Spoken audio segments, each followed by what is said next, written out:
آپ کو پتہ ہے مدینہ طیبہ سے جب میرے آقا صلی اللہ علیہ وسلم احد کے میدان میں گئے تھے، احد کی لڑائی ایسی سخت ہو چکی تھی، احد کی لڑائی، اس میں نبی پاک صلی اللہ علیہ وسلم کے سب سے عزیز ترین صحابہ 70 کے قریب شہید ہو چکے تھے، اور وہ ٹاپ لیول کے صحابہ تھے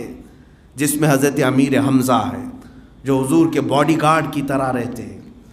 ہمیشہ حضور کے دفاع میں کھڑے رہنے والے صحابی، سگے چچا،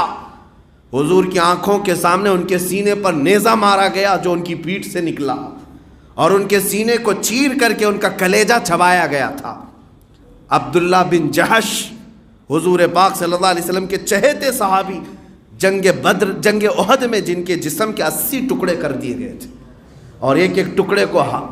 سوئی میں پرو کر کے ہار بنا کر کے کافروں نے پہنا تھا۔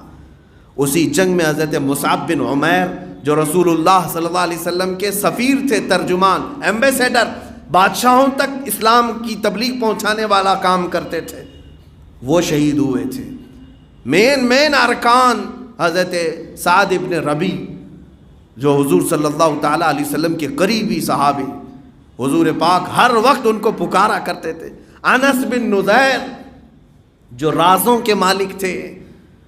حضور پاک صلی اللہ علیہ وسلم کی رازوں کے امین تھے، وہ شہید ہوئے۔ وہ ایسے شہید ہوئے تھے کہ ان کی انگلی کے علاوہ ان کا جسم کا کوئی حصہ ہی نہیں ملا، صرف انگلی، شہادت کی انگلی کی پور، وہ بھی ان کی بہن نے دیکھ کر کے پہچانا کہ یہ میرے بھائی انس بن نذیر کی انگلی ہے، باقی تو جسم ملا نہیں۔ حضور پاک صلی اللہ علیہ وسلم کے وہ قریب ترین ساتھی 70 کے قریب ایک وقت میں وفات پا گئے ہوں۔ میرے عزیزو، اگر اسلام اتنا ہلکا ہوتا تو احد کے وقت ہی رک گیا ہوتا، احد کے وقت ہی ٹھپڑ جانا تھا۔ مین ارکان جس کو کہتے ہیں، مین ممبرز ایک ساتھ شہید ہوئے،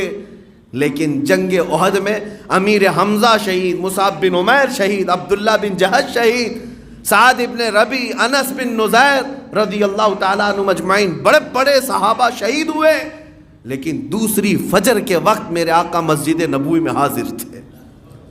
مصلی امامت پر میرے آقا مسجد نبوی میں حاضر تھے، صحابہ کو خطبہ دے رہے تھے۔ یہ اسلام نہ کبھی رکا ہے نہ رکے گا۔ میرے عزیزو، اس لیے میں کہتا ہوں آفات ناگہانی آج جو ہمارے حالات کو جھنجھوڑ رہے ہیں، گھبرانے کی ضرورت نہیں، نہ گھبراؤ مسلمانوں، ابھی خدا کی شان باقی ہے، ابھی قرآن زندہ ہے اور اسلام باقی ہے، اور انشاءاللہ العزیز کچھ نہیں ہوگا، اسلام تیری نبض نہ ڈوبے گی حشر تک، تیری رگوں میں رواں خون ہے 4 یار کا، تیری رگوں میں رواں خون ہے 4 یار کا۔ اسلام نے بہت سارے مراحل دیکھے ہیں، اور اسی لیے شاعر نے بالکل برحق کہا تھا، اسلام زندہ ہوتا ہے ہر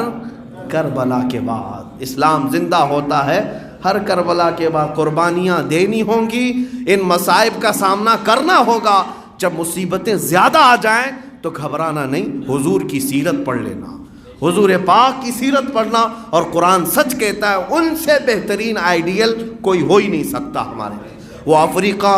افریقاؤں کے لیے، امریکنز کے لیے، ہندوستانیوں کے لیے، پاکستانیوں کے لیے، پوری دنیا کے عربوں کے لیے، جس خطے میں بھی انسان جیتا ہے، سب کے لیے میرے رسول کی زندگی آئیڈیل ہے، نمونہ عمل ہے، اور بلا چون چرا اور بغیر کسی اعتراض کے، بغیر کسی شک و شبہ کے ہر انسان میرے آقا کے پیچھے چل سکتا ہے۔ صرف چل ہی نہیں سکتا، جو چلے گا وہ فائز المرام بھی ہو سکتا ہے، بلند و بالا مقامات بھی حاصل کر سکتا ہے۔ اس لیے کہ صحابہ نے یہ ثابت کر دکھایا، مدینہ طیبہ میں جو میرے آقا کے پیچھے چلنے والے صحابہ تھے، وہ مدینہ کے بورن ہی نہیں تھے، مدینہ کے پیدائشی نہیں تھے۔ حضرت بلال حبشہ سے آئے تھے، حضرت صہیب فارس سے، حضرت سلمان فارس سے آئے ہوئے تھے، کہاں سے صحابہ آئے۔ فارس کی طبیعت الگ ہے، حبشہ کی طبیعت الگ ہے، روم کی طبیعت الگ ہے، عرب کی طبیعت الگ ہے، لیکن ہر مختلف طبیعت کے صحابہ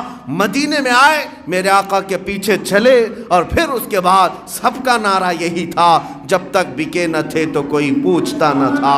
تم نے خرید کر ہمیں انمول کر دیا، ایک عرب نے آدمی کا بول بالا کر دیا، خاک کے ذروں کو ہمدوش ثریا کر دیا، خود نہ تھے جو راہ پر اوروں کے ہادی بن گئے، کیا نظر تھی جس نے مردوں کو مسیحا کر دیا۔ اللہ کریم زندگی بھر میرے مصطفیٰ کے قدموں میں ہمیں عطا فرمائے، حضور پاک صلی اللہ تعالیٰ علیہ وسلم کی عزت کی پہرے داری اور ان کے ناموس کی پہرے داری کی توفیق عطا فرمائے۔ اے رب کریم آخر میں تیرے دربار میں یہی التجا ہے، جب تک زندہ رکھے تیرے حبیب کا وفادار بنا کر رکھ، جب دنیا سے جانا ہو تو تیرے حبیب کی محبت میں ہمارا جنازہ اٹھائے۔